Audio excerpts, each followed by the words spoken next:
Panoorin nyo. Manila's Finest. Sino action story yan? Panis. Panoorin nyo yung Manila's Finest. Ano ako? Ano ba itong sinulat ko? Biker. Okay. Yeah, I'm a biker. And the other one is nag-workout sa set. So kung masasagot namin yun, siya yung magkakaroon Hindi ng ba? consequence. Tama, di ba? Naya mo ba? Punishment, yes! Ito yung 3 years na pinagsamahan natin sa MMF. Biro lang, baguhin ko. Kailangan pa ba natin yung 60 seconds? Pero hindi na kailangan. Alam na nila. Okay, what's your answer? Hindi na kailangan i-interrogate si Papa P. Everything is true. Kasi ba't ba ako nag-iisip? Hindi naman hinirapan. Yeah, everything Okay. is true. Ako True, din. true daw, Both parehas. are true. Yes! Yes. Mali kayo. And then nag-workout Tama yun, Nag-workout nag-workout yan. sa Nag-workout set. sa set. Pero yung biker. At ako, biker, you did. binago ko yung Hindi. ano ko. No.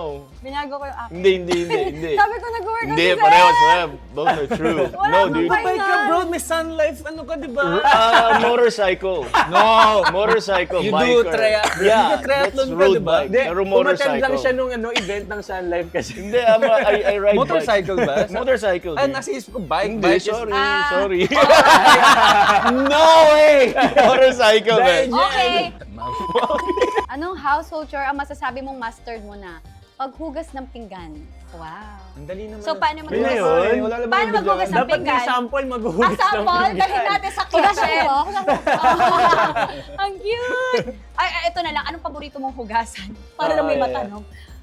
Plato, baso, kawali. Wag lang kawali. Wag lang kawali, Yung mamantika. kawali kapag masyado na marami, bukas naman para yung nakatoka na pang bukas na maghuhugas. Ganon. Ay, Ganon pero ang ito ang diskarte. tanong, ano ang pinaka-inuuna kapag naghuhugas? Oh, Anong, yeah.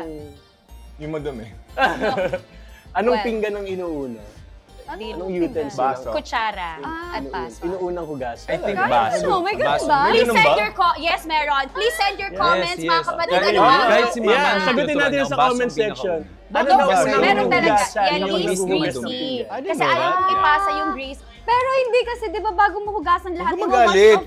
Galit ka agad eh. Bilang Mastered mo, sabi mo eh. Di ba, master Hindi, mo di ba, ang una? i-wash off mo muna lahat ng dirt with water bago mo siya hugasan talaga ng hugasan. Tama. Pero may May ordering order. apparently. Yeah, apparently meron. So, I think you start with the baso because it gets the less grease and then the utensils and then Yun plato. pala yung meaning nun. Hindi alam. Akala ko una baso kasi alphabetical, letter B mo. Mali! Mali. Last mo na yan. Napakahirap lagi ng ginagawa ko dito. Ano yan, Tol? Sabihin mo, panoorin nyo ang Manila's Finest na parang number 1, action star. Number 2, kontrabida. Number 3, batang nagmamaktol. Okay. Para mas maganda yung natatae. Pwede, gusto mo bang Siya. i-override Ay, ito? hindi ah. Hindi. Pangalawa Gusto mo ko na bang to. i-revise yung ating ano? Okay, go. You want to read it? You want Mark Okay lang, okay lang. Ay, wow. Sige. Okay, There's simulan skin na. natin. Actor ba? Actor's cue. Okay. Action star. Panoorin nyo. Manila's Finest. Sino action story yan? Panis. Nakakainis yung mail. Ay, ganun. Panoorin nyo yung Manila's Finest. Paano naman kapag kontrabida? Ikaw doon Pamilya. natatae. Baka may naman eh. Panoorin nyo ang Manila's Finest.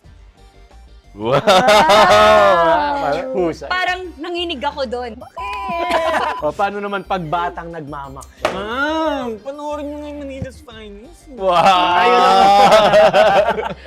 Alam mo, Pwede. nakaka-idea na yung mga producers and directors for your next Next role. role, yeah! Gusto ko po maging business sa 2026. Yun! Manifest! Let's go! Okay, let's...